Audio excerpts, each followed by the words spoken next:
True Crime Thursday. Karla Faye Tucker, the pickaxe murderer. So, boy, we talking about some of the wild things people do when they're under the influence and how being at the wrong place at the wrong time. Let's get started. So, Karla Faye Tucker is an American woman that was sentenced to death in the 1983 murders of Jerry Dean and Sandra Ruth Thornton. These murders occurred during a burglary with her and her current boyfriend at the time, Daniel Garrett, Danny for short. So Karla Faye Tucker, at an early life, she had a rough time growing up. She was introduced to drugs, prostitution, and all type of toxic things early on in her life around the age of 10. Due to her mother being a street woman as well, she took on a lot of things early and began a very fast life early. By the age of 16, Karla met a woman by the name of Sean Dean, who was married to this guy here, Jerry Dean. Later on, we'll find out who he is in the story, who she murdered. Karla was then introduced to her boyfriend, Daniel Garrett, through Jerry and Sean Dean. And through them, Jerry and Sean, Karla and Daniel started dating. This is Daniel here. And they all became friends and they just started hanging out and chilling with each other. They was good, you know.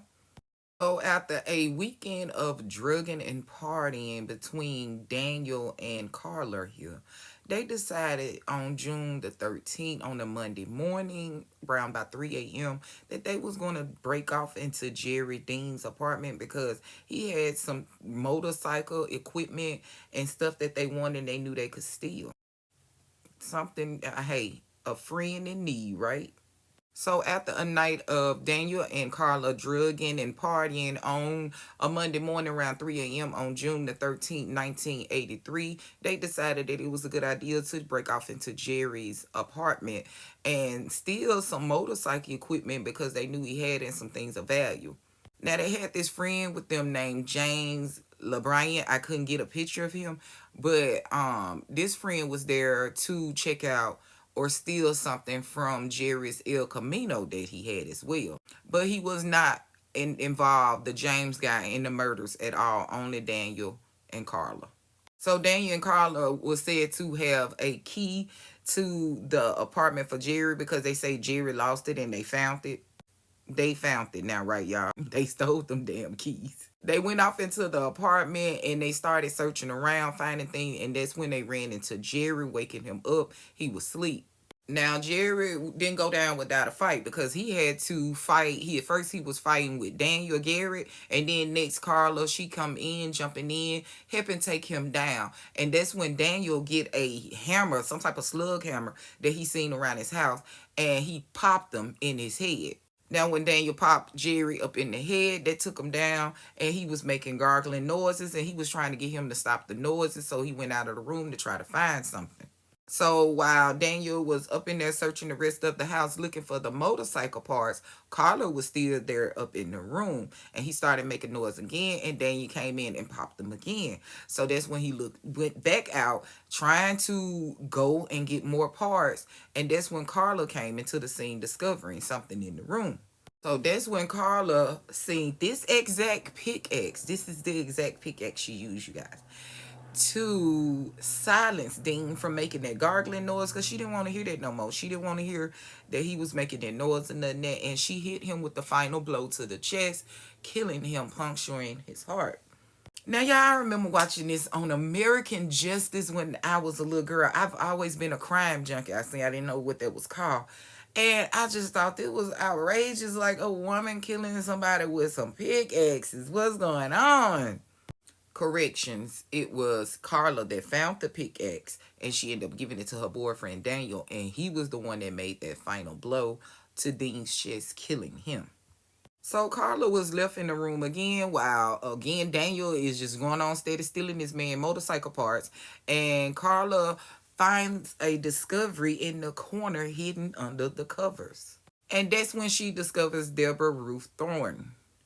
Now y'all talking about the wrong place at the wrong time, because Deborah was there because she was cheating on her husband. She had got into it with her husband the night before, and she went over to Gene Dean's house, and he was Jerry Dean's house, and she was cheating with him. Ended up spending the night. I mean, y'all, what?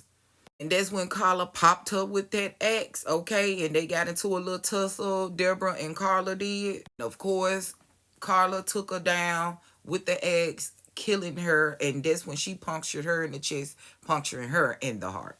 Now, y'all, I don't know what kind of weird drugs and stuff they was on. Probably some LSD. I don't know. But I remember when I was watching this on American Justice when I was younger, and it was actually a phone call she was having to someone about how excited and how this made her arise and gave her orgasm from chopping these people up with a pickaxe, okay? And I think that's what really made the death penalty come on her. Because she said this gave her arousal, y'all. Karla. So later on, Jerry Dean's one of his co-workers who was waiting on him to pick him up for work discovered that he was, went to his apartment, discovered that he wasn't there, and this is when he discovered the bodies of Jerry and Deborah. 5 weeks later, Karla and Daniel were arrested for the crimes in September of 1983.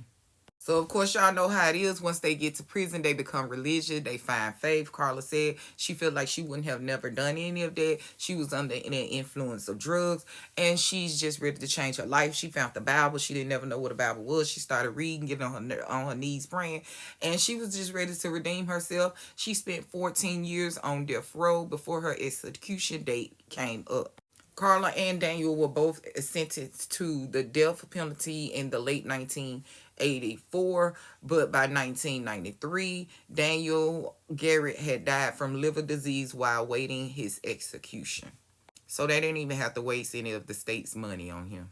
Now, as for Karla, it was 14 years later before she was executed on February the 3rd, 1998. There were many a protest and appeal that were made and denied and rejected, even by the governor of Texas at the time, George Bush. He even denied her final request when it was almost time for her to be executed. Now, the kicker on this, Deborah Thornton, who was the victim of Karla, her own brother Carlos, he was right here protesting for Karla because he said people could be redeemed. He was just really for the killer of his sister, and that was crazy. Like how people was protesting, I found that to be wild. Karla was incarcerated at Mountain View Union at Gatesville, Texas, in the Huntsville unit. For Karla's last meal there, she asked for a banana, a peach, and a garden salad with ranch dressing. Again, she was executed on February the 3rd, 1998 by lethal injection, which took her 8 minutes to pass away. And before passing, she asked for all kind of forgiveness and said her final words to her family and friends. Now, Karla was the first woman in over 135 years to be executed in the United States due to a hanging in 1986 by the first woman. It was so many people that had so many opinions about the situation of Karla and how she tried to change her life. And it was even a captain that resigned and said this put a lot of emotional distress because he didn't want to be a part of the unit where they took lives anymore, because no one should take a life. No one should be allowed to. But at the same time, and at the end of the day, Karla took two, not one, but two lives.